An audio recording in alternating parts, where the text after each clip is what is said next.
The objective is to have a Palestinian state on the borders of 1967 that will live in peace and security. The lesson of history is that peace and security do not come easily. Peace and stability Must decide whether we are serious about peace and security. To recognize Israel's legitimacy and its right to exist in peace and security. That's how we will find new pathways to peace and security. That is the work that we must do. In peace and security. Peace and security and coexistence. A movement towards peace. If we have this triangle, economy, security, and peace, then peace can succeed. It is morning. You wake up. Hey, come on. You greet your loved ones. You grab the morning paper. And although it seems like any ordinary day, it isn't. For one extraordinary reason. A historic and unprecedented event has occurred. The question of whether or not we are alone in the universe has been answered. This is so cool. Warships have just arrived over India, England, and Germany. I really don't think they flew 90 billion light years to come down here and start a fight. We gotta stop them! They're gonna kill us all! They're using our own satellites against us. The clock is ticking.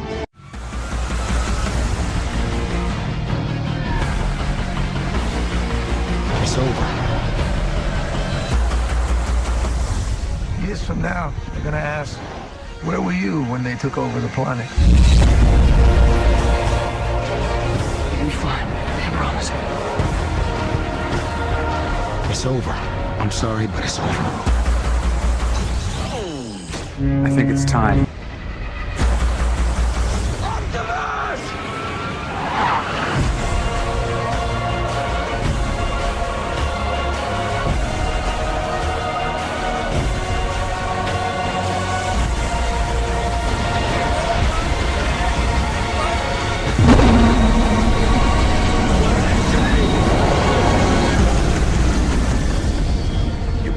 Your faith in us, but never in yourselves. From here, the fight will be your own. We're running out of time. We're running out of clues. And there's an invasion coming. So really, we need to go right now.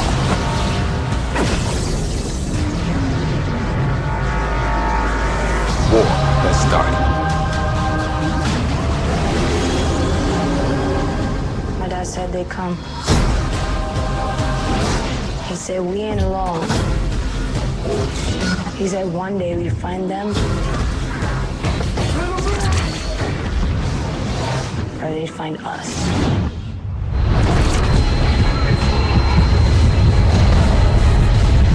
How desperate are you? And you call on such lost creatures to defend you. Our enemy can take any shape. You have made me very desperate. They could be anywhere. We're not a team. We're a time bomb.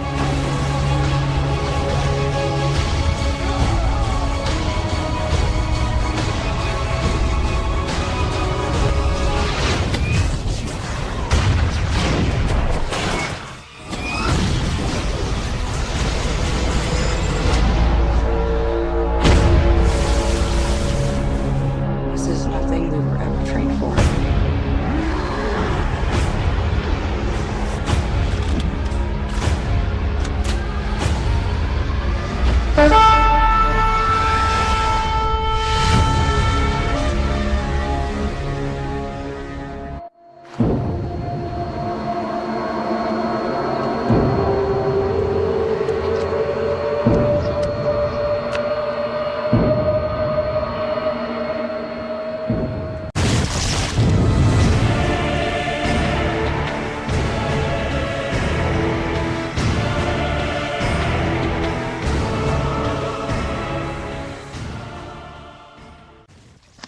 Good evening, ladies and gentlemen. Welcome to Revelation Per Minute with the Radio Preacher Man. Abba, Father, and Melech Yehoshua, the King. So therefore, if you are a human being and you are searching and he speaks to you, doesn't matter what religion you are in, you will know that he is God. Yes, yes. And I know that you would understand him as God. We got to take a quick break here, Rabbi. But welcome back to Revelation Per Minute, folks. I am the radio preacher man, Brian Wilson, and I'm glad to be here tonight. And I have a guest on the call here, Rabbi Simon Altaf. And we're going to get back to asking him some questions. Simon, we're back on the air. Okay. What is the name of your website again? It's Abrahamic Faith Info, I believe. Yes, it's www.abrahamic-faith.info. Info.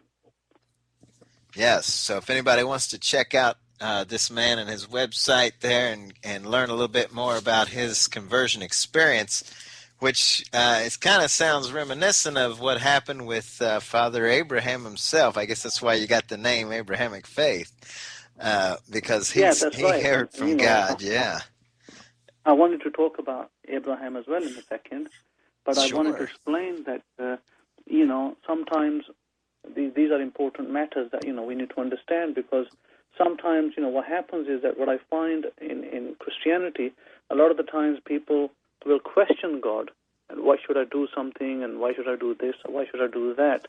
I think sometimes we need to trust God and just do it. And this is at the point that I was with God when I first came to know him. And I asked him, what should I do for him? That was my first response to him when he spoke to me. And he told me to build a website. Now, I'm an engineer by profession, computer engineer. For me, it wasn't a big problem building a website. So, and in those days, internet was rather new as well.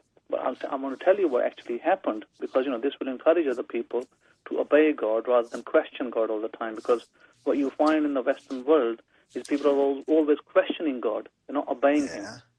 And one of the things I said, I will do that, without even understanding why he was asking me to do that. Because, one of the questions that I would have had, which I didn't want to ask him, so I would never do that to offend him, would be, why should I put my information up for people to cast insults at me and put my family down, because they would say, oh, this man was a Muslim, he's left Islam, and now he's a traitor. And, they would cast insults at you, they would swear at you. So I set up the website. I put the website up, knowing that something good will come out of it. And then one day, out of the blue, I think it was maybe 3 years down the line, possibly 4 years down the line, lots of other things happened in between. Then a man from Saudi Arabia approached me, and he sent me an email, and he said to me that he'd like to meet me. Now, when a man from Saudi Arabia wants to meet you, sometimes people are afraid that, could this be somebody who's trying to kill you? Or could this be somebody genuine? So I said, I will meet this man. I spoke with my family and I said, I'm going to meet this man. My family was a little hesitant. You need to be careful because somebody might try and kill you because, you've left Islam. So I said, no, I'm going to meet him. So I said to the man, when you come through Heathrow Airport, you phone me. I gave him my number. And I said, I'll come and visit you at whichever hotel you're staying in. Now, this man, by the way, was no ordinary man. I actually reached the higher echelons of Saudi Arabia. This man was connected to the royal family. I can't give you the man's name because he told me at the time that I must never give his name to anybody ever. Oh, it's sure. to be kept secret. I said I will keep that secret. He's a very good friend of mine. And the man came. I went to the hotel to meet him. I invited another one of my friends. He came to me and he said to me, and then my name was Muhammad, and he said to me, Muhammad, I haven't come to question you or bring you down or insult you for what you believe. But he said that I've come to ask you, tell me about this man who you worship, who you believe in. Tell me more about him. So I told him what the Messiah is and what he's done for us and why he's here. And then he said, I've come to put faith in him as well. And I asked him, I said, how did you come to the website? He said to me, you don't know that in Saudi Arabia, all the websites are blocked. Any website that's Christian or Jewish is blocked. They don't allow the content to be seen by people over there. And he said, I don't know how, but that particular day when I was browsing the internet, I happened to go to your website, I happened to find it, and it was available, and I read the information that you put out, and he said I went back to look at the books that we hold on Islam, and he said his family is very important. He explained to me his family members. He gave me his forefathers' names, and at that time, when I was speaking with him, his father was a very important person on the Hajj committee in Mecca, and one of his other forefathers was actually a very high up person in Mecca, in coordinating the pilgrimage for Muslims. You know, he was quite a high up guy. So he explained to me, he was basically Mufti of Mecca. Mufti is a very high guy.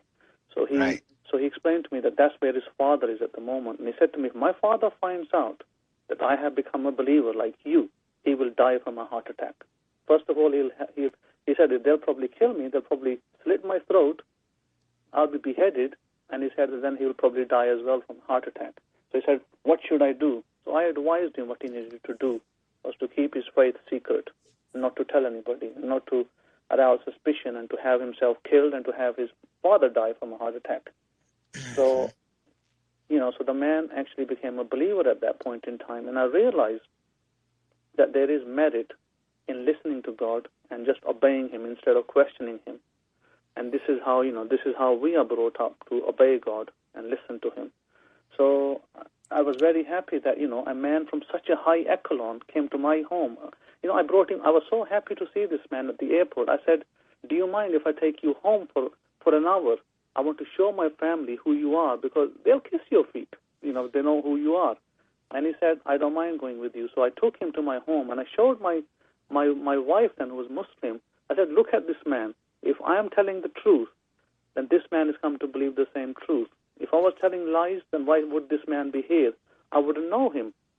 And, this man, as I said, was the type of person who Muslims will actually wash his feet and drink the water. That's the type of person he was. And to me, it was absolutely astonishing that a person of that caliber, I was able to help and see the truth. And I was very happy about that. And that man became a friend of mine, and, we are even in contact to this day. And he lives out in Riyadh over there. He's connected to the royal family. And through him, I had I had connections all the way to Turki bin Faisal, the foreign minister of Saudi Arabia, for all that matters, really.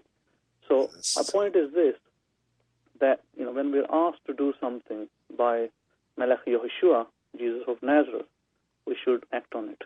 We should not question. We need to be trustful of him, and as we put our faith in him.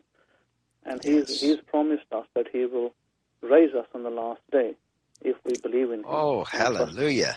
Yes, preach it, brother. That's what I'm talking about. Hey, I love to talk about getting raised in the last day. When that sound of that shofar trumpet, you know what I'm saying. That's going to be a beautiful day of rejoicing, isn't it?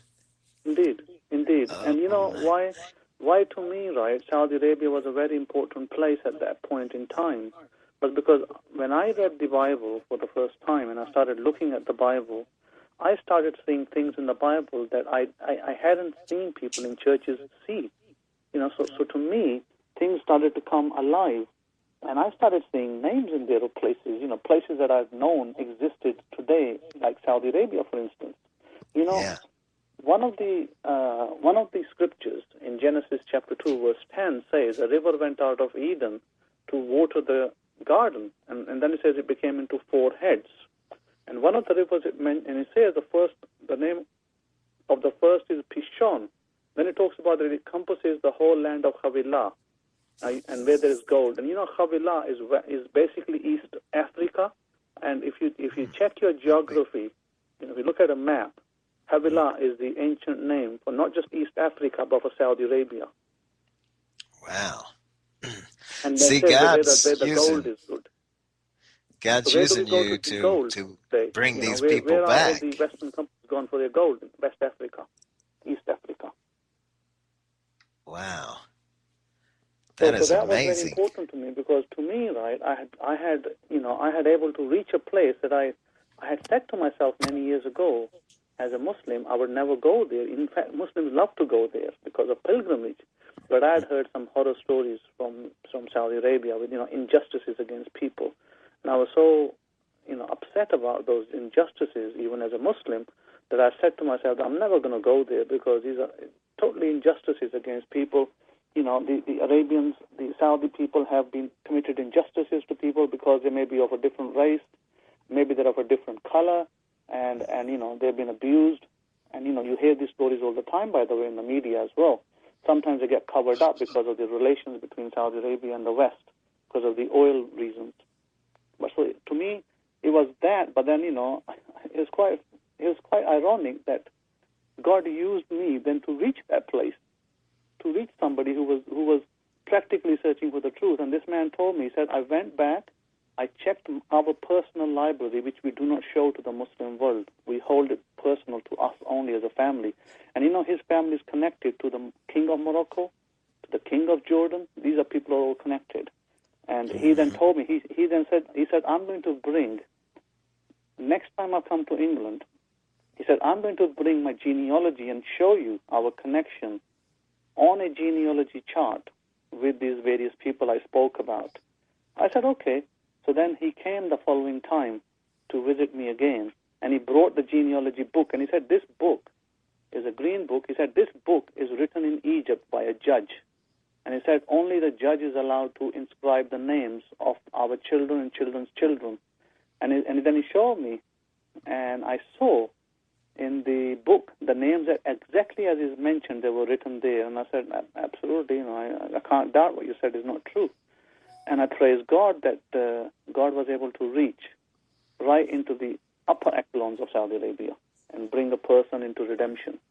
Absolutely great, and praise Malachi Yehoshua for that.